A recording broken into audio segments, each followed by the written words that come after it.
اعوذ باللہ من الشیطان الرجیم، بسم اللہ الرحمن الرحیم۔ خصوصی افراد کا عالمی دن پاکستان سمیت دنیا بھر میں ہر سال 3 دسمبر کو منایا جاتا ہے۔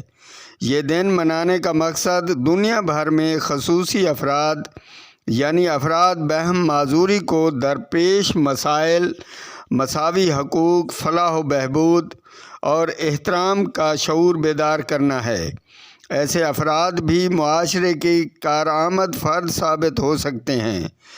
اقوام متحدہ کی جنرل اسمبلی کی طرف سے 1981 میں افراد بہم معذوری کا عالمی سال قرار دیا گیا۔ خصوصی بچوں کے والدین کے لیے بھی یہ صورتحال کسی کڑے امتحان سے کم نہیں ہوتی، تاہم ان کے حوصلے بلند ہوتے ہیں۔ بچوں کو احساس کمتری کا شکار ہونے سے بچانے کے لیے انہیں مکمل توجہ دینے کی ضرورت ہوتی ہے۔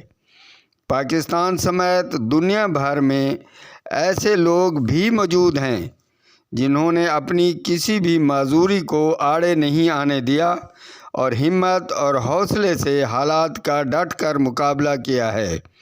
خصوصی افراد کی صلاحیتوں پر اعتماد کیا جائے اور انہیں بہتر مواقع فراہم کیے جائیں تو یہ افراد بھی معاشرے کا فعال حصہ بن سکتے ہیں۔ خصوصی افراد کو الٹے نام سے پکارنے کی بجائے انہیں ان کے صحیح نام سے پکارا جائے۔ خصوصی افراد کو عزت دینے میں ہی ہم سب کی عزت ہے۔